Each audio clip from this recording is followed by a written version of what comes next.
കോതമംഗലം നീണ്ടപാറയ്ക്ക് സമീപം വാഹനാപകടം. നിയന്ത്രണം വിട്ട വാഹനം താഴെയുള്ള വീടിന്റെ മുകളിൽ പതിച്ചു. ഈ സമയം വീടിന്റെ സമീപം ആരുമില്ലാത്തതിനാൽ വൻ ദുരന്തം ഒഴിവായി.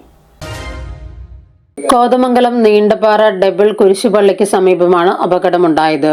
കട്ടപ്പന കുമളി ദേശീയപാതയിലേക്ക് പോകുകയായിരുന്ന KLH 3940 എന്ന എയ്സർ വാഹനമാണ് തെന്നിമാറി താഴെയുള്ള വീടിന്റെ മുകളിലേക്ക് പതിച്ചത്. വാഹനം അമിത വേഗതയിലായിരുന്നുവെന്നാണ് നാട്ടുകാരുടെ പരാതി.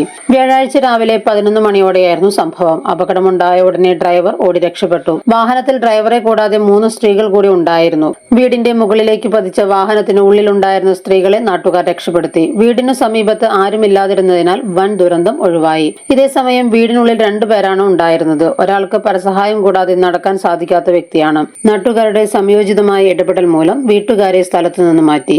നേര്യമംഗലം മുതലുള്ള ദേശീയപാതയുടെ റോഡരിക് കാട് പിടിച്ചു കിടക്കുന്നതിനാൽ ഡ്രൈവർമാർക്ക് മീഡിയൻ കാണാത്തതിനാലാണ് ഇത്തരത്തിൽ അപകടം കൂടുന്നതെന്ന ആക്ഷേപവും ശക്തമാണ്. മീഡിയ 60 കോതമംഗലം.